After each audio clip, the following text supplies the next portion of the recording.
The man just licked his finger and immediately judged that it would rain heavily on the mountain soon. He quickly stopped his companions who were about to go into the mountain, explained to them that climbing the mountain might be dangerous when it rained, and also suggested that they go back to the hotel as soon as possible. However, the guide who claimed to be an expert refused to believe the man. He said that according to the weather forecast, there would be no possibility of rain in the next 7 days. The man explained that the air was very stuffy and hot that day, and cumulonimbus clouds could be seen in the distance. These were all signs that rain was coming. But even so, no one was willing to believe him.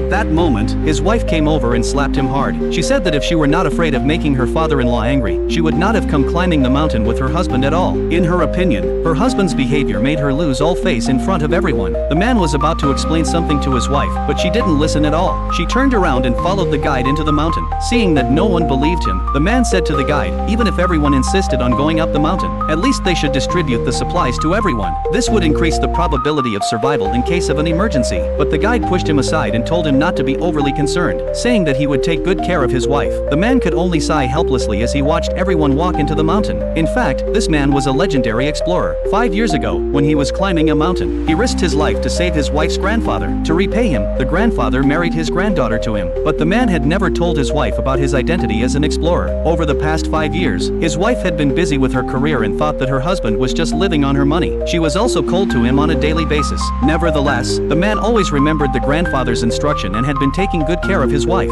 So he took out the expedition knife that had been dusty for 5 years and walked alone into the mountain. Meanwhile, the team had already entered the mountain. Outside the warning sign, a dense forest that no one had ever set foot in stretched out. Everyone in the team was a little afraid of wild animals, but the guide said confidently that the campsite he had chosen was absolutely safe. There was no need to be afraid as long as he was there. Seeing how confident the guide was, everyone followed him and continued walking forward. At that moment, there was a sudden movement around them. Everyone thought it was a wild animal coming, but the man walked out of the grass. He told everyone that the path they were taking now was very likely to have a landslide. Upon hearing this, the guide immediately thought he was lying, because the man had just said it would only rain, and now he was saying there would be a landslide. The others also did not believe the man's words. But unexpectedly, the next second, a loud thunderclap suddenly rang out in the sky, and then it began to rain heavily. Even so, the guide was still telling everyone that this was a normal phenomenon and there would be no danger. At this time, the man suddenly interrupted the guide. He pressed his ear to the ground, then picked up a piece of soil and told everyone that a mudslide was coming soon. However, no one believed him. The man's younger brother even took out his mobile phone and started a live broadcast, wanting everyone to see how his brother was making a fool of himself. The man's wife could no longer stand it. She said angrily that she would divorce the man after coming down from the mountain. The guide stood aside, secretly rejoicing in his heart. But at that moment, a piece of mud hit the man's younger brother on the head. When everyone looked towards the nearby mountain, they realized that a terrible landslide was approaching. But it was too late by then. They didn't even have time to run away.